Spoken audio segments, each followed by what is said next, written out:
Hi, welcome back to the CCBC Library for the second part of the Health Academy Library instruction. I hope you watched the supplementary video. I think it's very helpful when you're evaluating a website and kind of tearing it apart to see how credible it is. Okay, so now we're going to do a very important part of research that you're going to face. Or hopefully add to that medicine toolkit as we go forward in your college career. So we're going to go into the databases to look for information. So we're going to go to the library homepage again, as we did earlier today, and I just want to pound this into your head on how to get there. So we're going to go to, whoops, I'm sorry, not for goodness sakes. Okay, there we go. ccbc.edu. I must have had too much coffee today. Okay, so here we go. And choose the Campus Life tab, scroll down the menu to Library, and then this time, there's the chat cow. That's me actually on a different computer going into the library pages. So we're going to go to research tools where I showed you the books and the library catalogs. But we're going to scroll down the page to the research databases. And these are bordering on magical with the information that is collected for you. There are those peer-reviewed journal articles from thousands of journals. There are credible magazines and newspaper articles, which are more popular, so you have to have an assignment that allows popular materials. But all of this is readily gathered as a scholarly database, so it's worthy of use. I have a quick video here of how to use the databases generally, but I'm going to do your search more geared toward health sciences research. So the database we're going to use is EBSCO. If you're not familiar with that, this is an overarching group of databases. So EBSCO isn't the specific database. There are several under that, and you'll see that in a moment. But I just want you to be aware, since you're fairly new to the library, that we also have the Beaver County Times. Why would you want something local if you were doing something on the opiate epidemic or the coronavirus, and you wanted to have something that was recent and in your geographical area? You could get statistics here, popular statistics. LexisNexis is for business and Fortune 500 information, current events. There's also extensive court cases in here, which you can trace the history, Supreme Court cases, local level court cases. If you take a literature class, this is where you're going to look for information in the LRC. Facts.com is a really nice database that there's several arms to it. Today's Science and Films on Demand, but I really like the Issues and Controversies. If you have a database or an assignment on a research paper for a hot button topic, or wait, we're not going to go there yet. For a hot button topic or a something that's current, that's been in the news, that's a place to go. ProQuest, New York Times, Wall Street Journal, Criminal Justice, Mango Languages. We have there's 71. If you want to teach yourself, Mango Languages is something that's a self-starter database. And then there's connections to the state databases, our ebook and audiobook information, and open educational resources. So if you scroll down the page, there's a plethora available to you. But right now, health science, we're going to be very specific. What I always say when you're looking at databases, there's a lot out there. This is all very credible, but you want to select what your topic actually dovetails with. So EBSCO has our nursing databases and health science. So when you click on this, you're going to go into it with your CCBC email if you're at home, or off campus. If you're using campus computers, you only have to put your first name dot last name, and you use your password for Blackboard and for your email. Now, if you ever get a rejection of going into the databases, sometimes you need a reset. Okay, so 1 second, I'm going to put the cow on away for a minute. And here we go. This is the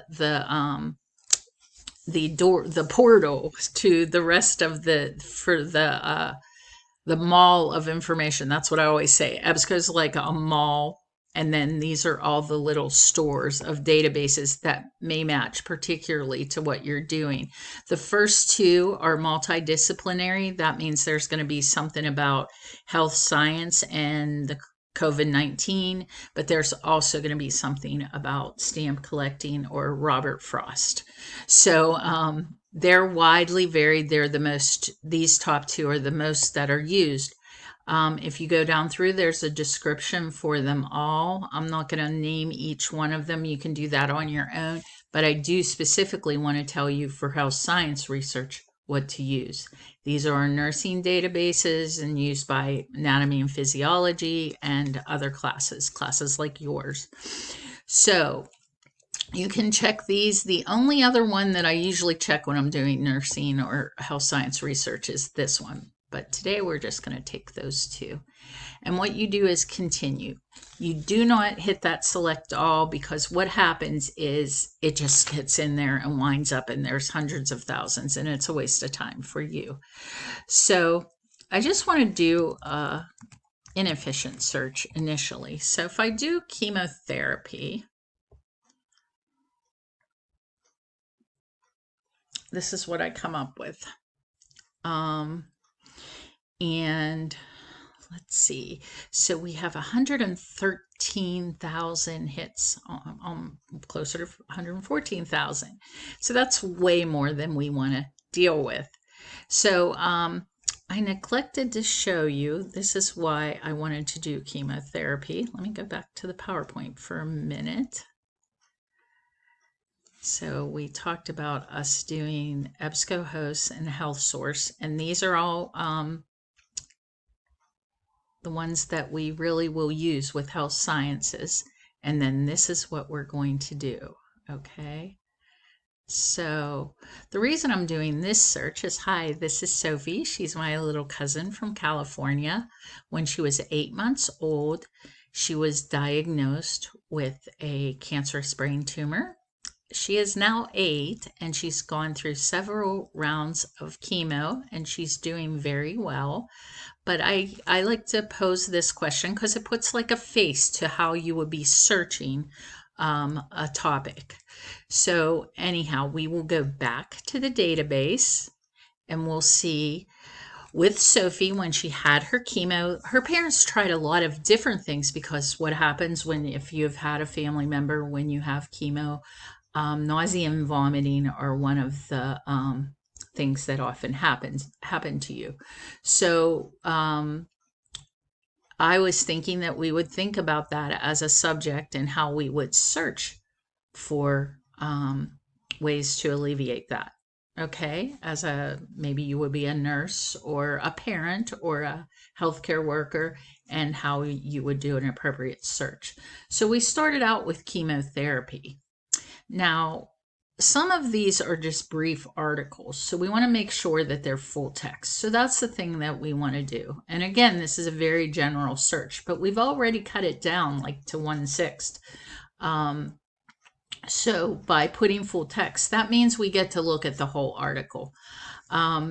When you're putting references into your papers, you can't have an abstract reference. You have to look at the entire article. So that's why I start students out where they can open up the entire article and read it rather than the summary.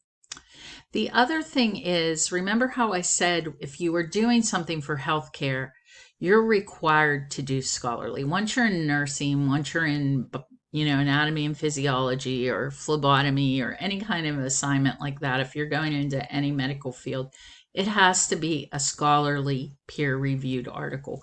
Peer-reviewed, again, that means a panel of experts review what you're, what you're taught, what you are presenting in the study. So they pass every single word, and sometimes it takes 2 or 3 years for publication because peer review panels are so stringent on what gets published. But what's that mean to you? That means if you use a peer reviewed journal, you're showing really your knowledge of how to get the best research. Now, if you're in a health science occupation, you have to have your materials within 5 years. I oftentimes say 3 to 5 years. If you were doing something with opiate, heroin addiction, or COVID, of course, you're going to be within the last year. I always say go 3 years, but with chemotherapy, we can do the 5-year range. So, and we could even go back since this is the beginning of 2021. But so we started with 113,000. We brought it down to 5,500. But that's not exactly how I want you to start the searches. I just wanted to show you the principle of the limiters on the side here that you can utilize, the time slide and full text. And there are other ones that you'll see as you go along and get better at searching. But where I want you to start is at the advanced search. So if we were looking at the chemotherapy and we were using nausea and vomiting, because that is something that Sophie's oncology nurses and her parents and doctors had to look at when she was going through her several rounds.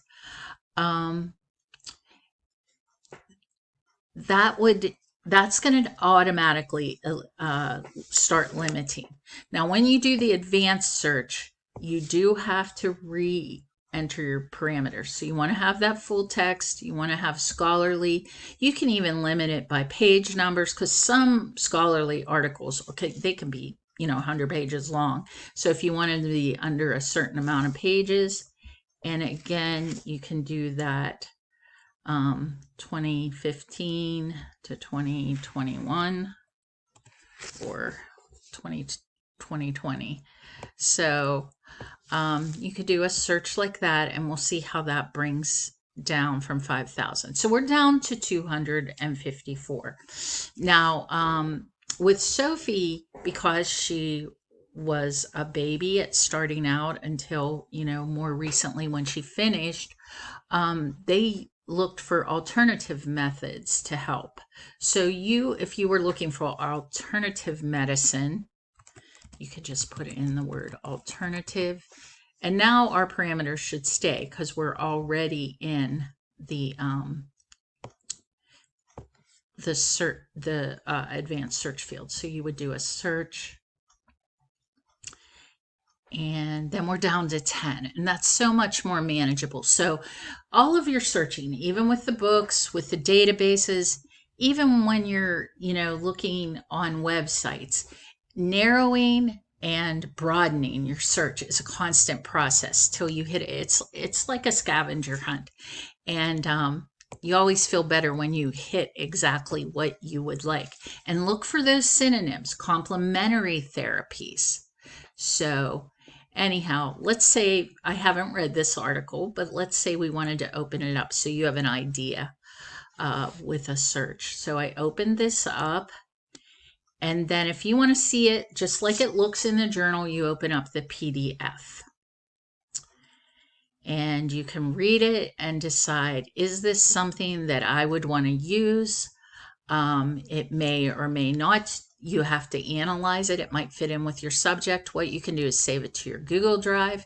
You can print it. If you do print, download it first so you get all 13 pages. Sometimes if you just hit print, you get the first page and have to do it again. If you found 3 or 4 articles that you felt fit in with what you were investigating or researching, you could send them all to your email, or you could create a folder. Emails can be your CCBC email or your home email, and they'll just hold it in there for you. You don't have time to read it today, you can read it later.